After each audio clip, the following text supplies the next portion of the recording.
Dans le bureau baigné par la lumière du matin, je regardais mon alliance. Elle brillait sous la lumière, incarnant l'espoir d'une nouvelle vie qui allait commencer. Je m'appelle Maria. J'ai 28 ans et je travaille dans l'entreprise que dirige mon père, connue comme la fille du président. Craignant d'être taxée de népotisme, j'ai travaillé désespérément pour améliorer mes performances depuis que j'ai rejoint l'entreprise. Aujourd'hui, de nombreux employés reconnaissent mes capacités. La personne qui m'a soutenue est mon mari, Raphaël, qui a rejoint l'entreprise la même année que moi. Depuis qu'il a été affecté à mon équipe, il a toujours été prêt à m'offrir ses conseils et son soutien. Raphaël, diligent et compétent, est très apprécié au sein de l'entreprise, et même mon père l'a approuvé. Les choses sont allées très vite et nous avons rencontré sa famille. J'ai rencontré sa demi-sœur, Rena, pour la première fois lors d'une réunion après nos fiançailles. Bien qu'elle n'ait qu'une vingtaine d'années, elle donnait l'impression d'être belle et intelligente. Cependant, il y avait quelque chose de froid dans ses yeux. « Tu vas devenir la femme de mon frère », a-t-elle dit. Les paroles de Rena étaient polies, mais elles avaient un ton dédaigneux. J'avais entendu dire que Raphaël avait perdu son père quand il était jeune et qu'il vivait avec sa mère. Il n'a jamais été question de Rena. J'ai appris plus tard que Rena était l'enfant du second mari de la mère de Raphaël, qui était soudainement apparu lorsque Raphaël était au lycée.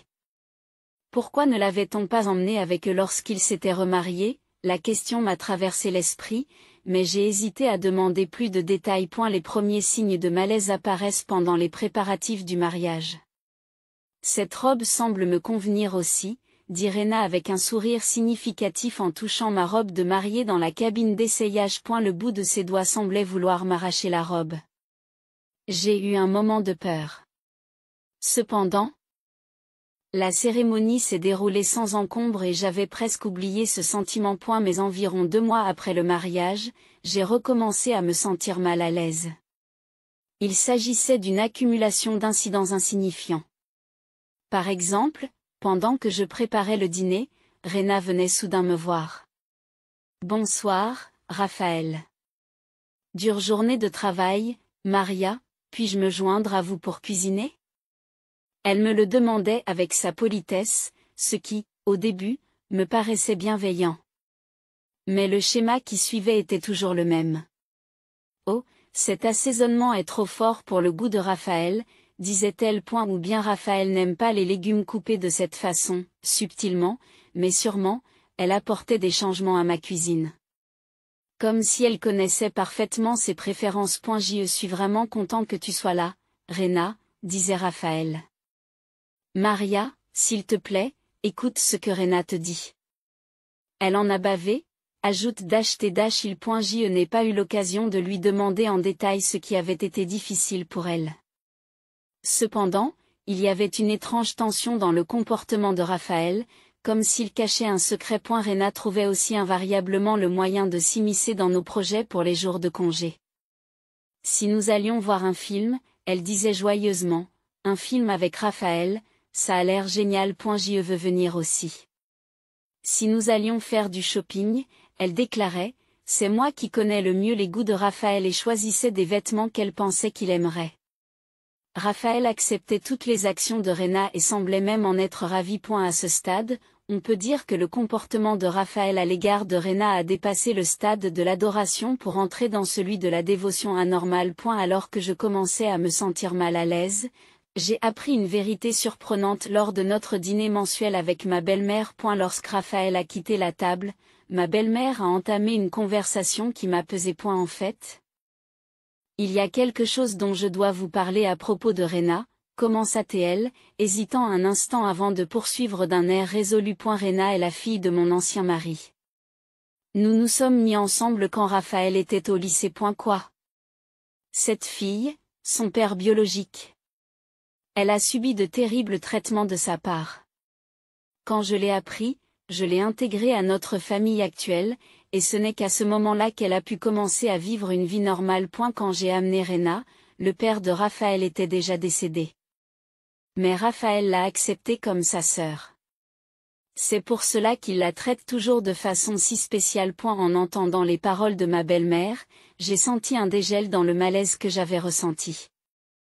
La protection excessive de Raphaël et l'attachement de Rena pouvaient être influencés par leur passé douloureux. Cependant, cela a également soulevé de nouvelles questions. Pourquoi Raphaël ne m'en avait-il pas parlé avant notre mariage? Quelques jours plus tard, j'ai décidé de poser la question directement à Raphaël. Quand Rena est-elle devenue ta sœur? Je n'ai pas manqué le moment où son expression s'est crispée. Ah, c'est maman qui te l'a dit, répondit-il. Oui, c'est quand mon père s'est remarié avec ma mère. Et elle n'a pas donné plus d'explications. Chaque fois que j'essayais d'en savoir plus, il changeait de sujet ou se souvenait soudain d'une course à faire et quittait la table. Il n'a jamais abordé l'histoire que m'avait racontée sa mère. C'est alors qu'un événement décisif s'est produit. Il s'est produit au moment où nous préparions notre lune de miel. Puisque c'est une occasion spéciale, pourquoi ne pas emmener Rena avec nous, a suggéré Raphaël? J'ai été étonné par ces paroles. Pensant qu'il s'agissait d'une blague, j'ai légèrement écarté la suggestion tout en rejetant la proposition. Même si Raphaël tenait beaucoup à Rena, je n'aurais jamais pensé qu'il l'emmènerait pour notre lune de miel. Cependant, tada! Surprise. Rena vient aussi avec nous. Dans le hall de l'aéroport, Rena est soudainement apparue avec Raphaël, qui tenait sa valise, et je n'en croyais pas mes yeux. Je n'en croyais pas mes yeux. Qu'est-ce que ça veut dire? Rena vient aussi en lune de miel. J.E.T. dit qu'elle se sentait seule et qu'elle voulait rejoindre Raphaël, a répondu comme si c'était déjà convenu. Attends, je suis sûre que j'ai dit non. Et avant que je puisse terminer, Rena m'a interrompu d'un ton plaintif. Maria, je n'ai pas le droit, je veux faire partie des précieux souvenirs de mon frère. À ce moment-là, j'ai senti les escaliers de ceux qui nous entouraient, comme si tout avait été calculé. Regarde, tout le monde regarde. Tu vas faire pleurer Rena? La voix de Raphaël s'est abaissée. Je suis restée figée, l'esprit vide. Est-ce que c'est vraiment en train d'arriver? Faire face à une telle scène le matin de notre lune de miel. Mais qu'en est-il du billet de Rena? Tiens, donne-moi ton billet. Je l'ai payé, c'est à moi de décider comment l'utiliser. À ce moment-là, mon téléphone a sonné. C'était mon père. En voyant l'appel de mon père, j'ai pris ma décision. Je suis désolée, mais je ne peux plus faire ça. En m'excusant, j'ai quitté les lieux. Les voix de Raphaël et de Rena résonnaient derrière moi, mais je ne me suis pas retournée. J'ai quitté l'aéroport et j'ai immédiatement pris un taxi. J'ai pris le chemin de la maison de mes parents. Dans la voiture, j'ai rappelé mon père, et la réponse que j'ai reçue était inattendue. Maria. Il y a eu un rapport du service de comptabilité de l'entreprise. Sa voix était grave, annonçant un événement qui allait bouleverser ma vie. Il a dit que c'était une affaire importante. Nous avons donc décidé d'en parler à l'entreprise le lendemain. Le lendemain, en arrivant au travail, mon père m'a appelé dans son bureau. Maria. Il faut que nous parlions de quelque chose, dit-il. L'air sombre. Il y a des choses qui concernent la famille de Raphaël. Il a posé sur le bureau des documents montrant des emprunts importants contractés au nom de Raphaël.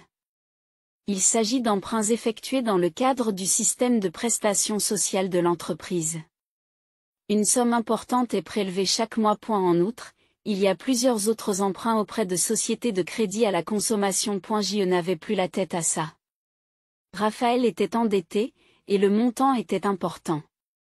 Et il y a autre chose que mon père a continué, en livrant des nouvelles encore plus choquantes au sujet de la sœur de Raphaël, Rena. Il y a des divergences dans ses antécédents, a-t-il révélé.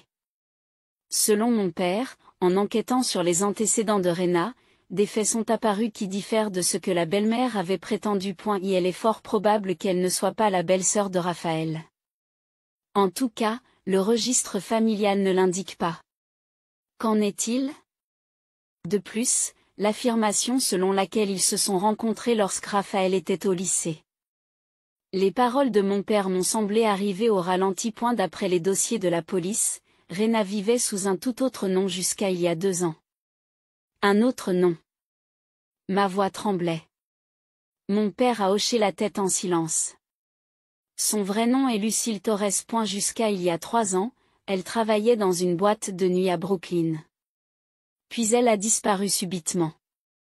Et quand elle est réapparue, elle vivait comme la sœur de Raphaël. Mais ma belle-mère m'a dit que la mère de Raphaël était également impliquée dans cette affaire. Certaines dettes sont également à son nom. Les mots de mon père ont fait défiler devant mes yeux tous les événements passés, comme une lanterne tournante. L'attachement anormal de Raphaël. Le passé vague évoqué par la belle-mère. Le comportement anormal de Rena. En fait, mon père a marqué une pause, choisissant soigneusement ses mots. Récemment, Raphaël a commencé à puiser dans les fonds de la société. À ce moment-là, mon téléphone a affiché une notification. L'écran affichait un courriel ayant pour objet les frais d'annulation de la lune de miel. Mon cœur s'est emballé. J'ai tenté d'ouvrir le courriel pour y trouver l'annulation du voyage réservé en mon nom, ainsi que la confirmation d'une nouvelle réservation pour 3 personnes. Qu'est-ce que Raphaël est en train de faire ? Murmurai-je. Mon père a continué en s'excusant. J'ai vérifié auprès de la police. Il semble que Rena ait un casier judiciaire. Elle faisait partie d'un groupe spécial d'escrocs qui extorquait de l'argent à plusieurs hommes. Ce n'est pas possible. Parmi ses complices de l'époque, il y avait le nom de la mère de Raphaël. Soudain, tout s'est mis en place à partir du moment où j'ai rencontré Raphaël. Pourquoi Raphaël s'est soudainement approché de moi, pourquoi il s'est empressé de m'épouser, moi, la fille du président, et pourquoi il a caché l'existence de Rena jusqu'à la fin. Papa. Raphaël va-t-il devenir le prochain président de la société ? Mon père secoua la tête, tristement. Non. Le prochain président, c'est toi. Une fois de plus, mon téléphone a sonné. C'était un message de Raphaël. Je suis désolé. Mais pourrais-tu avancer l'argent pour la lune de miel, y compris la part de Rena ? Je te rembourserai bientôt. Ma main tremblait en tenant le téléphone. La réalité que mon père m'avait révélée et le ton décontracté de ce message. Le contraste me fit rire amèrement. Maria, devons-nous consulter la police ? M'a demandé mon père. J'ai levé les yeux au ciel. Non. Il y a encore quelque chose que je dois voir par moi-même. Avec un profond soupir, mon père s'est profondément adossé à sa chaise. Je comprends. Mais je ne permettrai pas qu'il y ait plus de mal. À partir d'aujourd'hui, je limiterai l'autorité de Raphaël. L'entreprise va sans doute entamer sa propre enquête, elle aussi. J'ai acquiescé en silence. En quittant le bureau, j'ai immédiatement pris la route. Ma destination était Brooklyn, la boîte de nuit où Rena avait travaillé. Sous l'enseigne lumineuse, j'entrai dans le club sans hésiter. Bienvenue. Oh, désolé, nous ne sommes pas encore ouverts, m'interpella une femme d'âge moyen, vraisemblablement la propriétaire. Connaissez-vous une personne nommée Rena ? Demandai-je, l'expression de la femme a changé instantanément. Vous la connaissez ? A-t-elle répondu. J'ai parlé de mon mari et de la façon dont Rena est devenue ma belle-sœur. 30 minutes plus tard, dans la salle VIP, la propriétaire de la boîte de nuit m'a raconté une histoire choquante. Jusqu'à il y a 3 ans, elle était notre première danseuse de spectacle, particulièrement populaire auprès de la clientèle d'affaires plus âgée, m'a expliqué la propriétaire. Elle a sorti un vieil album. Il ne fait aucun doute que c'est Rena sur les photos. Cependant, sa coiffure et ses vêtements étaient complètement différents de ceux d'aujourd'hui. Plus tapa accent grave, l'œil est délibérément séduisant. Mais vous savez, elle avait un partenaire. Quelqu'un pour l'aider à escroquer les clients. Pas question. Oui, cette personne. La mère de Raphaël, une ancienne danseuse et son aînée. C'est elle qui a donné naissance à Rena. J'ai senti le sang couler de mes oreilles. La mère de Raphaël était-elle une danseuse de spectacle ? La femme a hoché lentement la tête. Le seul bruit était celui de la glace qui fondait dans les verres, tranchant le silence pesant. Helena, la mère de Raphaël, travaillait ici depuis plus de 20 ans.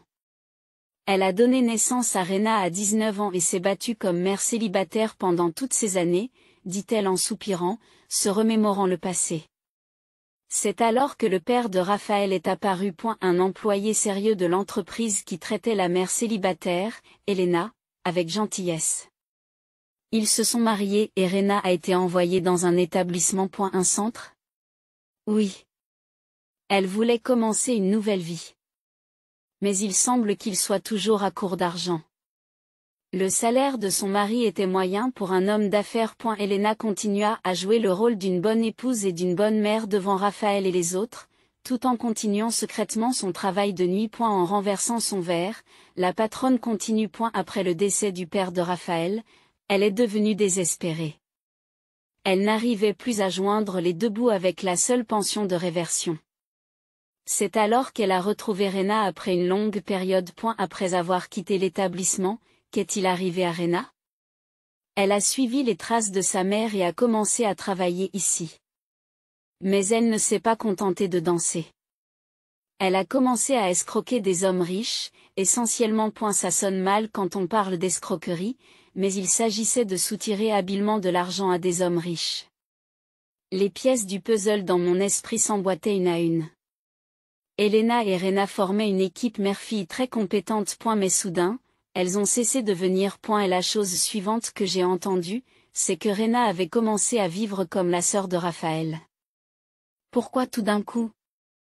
La police était de plus en plus stricte. Ils ont dû penser qu'il devenait risqué de continuer. C'est alors qu'ils ont imaginé ce plan. Le propriétaire m'a regardé droit dans les yeux. Ils ont ciblé le problème de la succession de votre entreprise.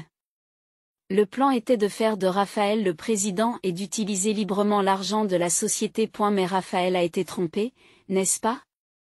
Avant que je ne puisse terminer, le propriétaire m'a discrètement interrompu. Raphaël savait tout depuis le début. Il connaissait la vraie Elena, et savait que Rena avait été une danseuse de spectacle. Car, après un moment d'hésitation, le propriétaire a donné le coup de grâce. Raphaël venait souvent ici depuis qu'il était au lycée, pour aider sa mère dans son travail. Depuis le lycée? Ma voix s'est brisée. Oui. Au début, c'était juste pour déposer et récupérer sa mère, mais petit à petit, il a commencé à aider Elena dans son travail. Le fait d'avoir un jeune lycéen propre sur lui était un bon moyen de gagner la confiance des clients. Les souvenirs se bousculent dans ma tête comme un tourbillon. La nature méticuleuse de Raphaël, son attitude intelligente, la façon dont il gérait ses relations. Ce n'étaient pas des traits innés, mais des compétences acquises dans ce monde. Maria, tu comprends pourquoi tu as été ciblée, n'est-ce pas? Ces paroles m'ont fait hocher la tête en silence. Ma famille dirige une entreprise. Je suis fille unique. Des problèmes de succession. Ma situation a dû leur sembler une proie idéale. Mais vous savez, le propriétaire a continué avec un soupir. Je crois que Raphaël souffrait vraiment, lui aussi. C'était comme si Elena lui avait fait un lavage de cerveau. Qu'est-ce que tu veux dire par là? Après la mort de son père, Elena a complètement dominé Raphaël. Elle l'a menacé d'abandon s'il ne lui obéissait pas. Le fait qu'il ait accepté Rena comme sa sœur en faisait également partie. Et la main de la propriétaire trembla légèrement lorsqu'elle posa son verre. Tout était prévu depuis le début. Insérer Rena en tant que sœur de Raphaël et se rapprocher de votre entreprise. Pendant ce temps, Elena et Rena effaçaient les preuves de leurs méfaits passés. Raphaël et moi, je trébuchais sur mes mots. Y avait-il une réelle émotion dans ce mariage? C'est probablement ce que tu sais le mieux, dit le propriétaire avec un léger sourire. Ce que je peux vous dire, c'est que Raphaël a commencé à venir ici souvent après vous avoir rencontré. Il buvait seul, disant qu'il avait besoin de parler. Parler? Oui, il se demandait ce qu'était vraiment une famille. À ces mots, les larmes me montent aux yeux. Une fois de plus, mon téléphone a vibré. Un nouveau message de Raphaël. Ce soir, j'ai besoin de parler. Peux-tu venir chez mes parents? J'ai pris une grande inspiration et j'ai appuyé sur l'interphone de la maison des parents de Raphaël. Il était un peu plus de 20 heures. Après avoir entendu l'histoire au club, j'avais passé un long moment dans ma voiture. Et la décision de rentrer chez moi ou de venir ici avait été prise après mûre réflexion. Oh, Maria. La porte a été ouverte par Rena. Elle n'avait plus l'air aussi discrète qu'à l'accoutumée, mais se maquillait et s'habillait de façon voyante. Apparemment, elle n'avait plus besoin de se cacher. Nous t'attendions. Dans le salon, Raphaël et Elena sont assis. Sur la table, il y avait des documents familiers, le détail des frais d'annulation de la lune de miel et une copie de la nouvelle réservation, et même des documents qui pourraient servir de preuve de détournement de l'entreprise. Asseyez-vous. Et la voix de Raphaël sonnait creux. Ne vous inquiétez pas pour l'argent. Je le rembourserai, c'est sûr. Rembourser? Comment? À ma question, Raphaël détourne momentanément les yeux. As-tu déjà puisé dans l'argent de l'entreprise? À ces mots, Raphaël lève les yeux. Tu le savais? Oui, je l'ai appris par mon père. Mais ce n'est pas tout. J'étais au club Angèle jusqu'à il y a peu. L'air de la pièce se figea un instant. Je vois. Étonnamment, Raphaël affaissa les épaules en signe de résignation. Alors il n'y a plus besoin de parler. Non, ce n'est pas ça. Je l'interrompis fermement. Je veux l'entendre de ta bouche. Tout. Raphaël poussa un profond soupir. À côté de lui, Elena fait claquer sa langue en signe de mécontentement. Parler ne changera rien. De toute façon, tu iras à la police. Elena. Je coupe les paroles de ma belle-mère et fixe Raphaël. Ce que je te demande, ce sont tes vrais sentiments. Y avait-il une vérité dans notre mariage? La vérité. Raphaël esquisse un sourire amer. Au début, je faisais ce que ma mère me disait. Mais Raphaël. Elena a haussé le ton. Cependant, pour la première fois. Raphaël ignore l'interruption de sa mère. Mais en passant du temps avec toi, j'ai commencé à me demander ce qu'était une vraie famille. En vous voyant vivre votre vie avec autant de sérieux, j'ai eu honte de la mienne. Frère, qu'en est-il de notre promesse? Cette fois, Rena s'interposa. Sa voix n'avait plus rien à voir avec celle qu'elle avait eue auparavant. Assez parlé de promesses. Dit Raphaël d'un ton las. Assez de la part de maman et de Rena. C'est à ce moment-là. Elena se leva brusquement et saisit les documents posés sur la table. Ce sont les preuves, n'est-ce pas? Du détournement de fonds de l'entreprise. Qu'est-ce que tu comptes faire, alors que je m'arc-boutais? Elena porta les documents à sa poitrine avec un sourire froid. C'est simple. Si je les apporte à la police, la vie de Raphaël est finie. Mais si tu acceptes tranquillement cette situation de lune de miel. Maman, arrête. Raphaël a crié. Pourquoi devrais-je arrêter? J'ai fait tout ça pour Théo. Et la voix d'Elena tremble. Je l'ai fait. Pour ton avenir. Pour te marier à cette fille et reprendre l'entreprise. Tu m'as imposé ce que tu voulais. Les mots de Raphaël déforment le visage de sa mère. Qu'est-ce que tu as dit, maman? Tu m'as imposé tes rêves inassouvis. La voix de Raphaël était calme mais ferme. Épouser des gens riches et prendre le contrôle d'une entreprise. Ce sont tes rêves. Si tu avais épousé quelqu'un d'autre que papa, peut-être que maintenant, tu m'as manipulé en pensant cela, n'est-ce pas? Non, je l'ai fait pour toi. Vraiment pour moi? Et pousser Rena vers moi en tant que sœur. À ces mots, Rena se raidit. Frère, arrête. Mettons fin à cette mascarade. Raphaël a regardé Rena en face. Tu ne voulais pas non plus faire tout ça? Une lueur de doute apparut dans les yeux de Rena. Suivre les ordres de maman, continuer à être danseuse, s'engager dans des activités presque frauduleuses. Est-ce que c'est la vie que tu voulais vraiment? Tais-toi. Hurlait Elena en brandissant les documents. La vie de Raphaël dépend de moi. Vous ne voudriez pas que cela aille à la police, n'est-ce pas, jeune fille? Je me suis levée discrètement. Alors tu devrais les prendre. Qu'est-ce qu'il y a? Ces documents n'ont plus aucune valeur. J'ai sorti mon smartphone. Je lui ai montré l'écran sur lequel tournait une application d'enregistrement. J'ai enregistré tout ce dont nous avons parlé.et. Le bruit de la porte d'entrée qui s'ouvre résonne.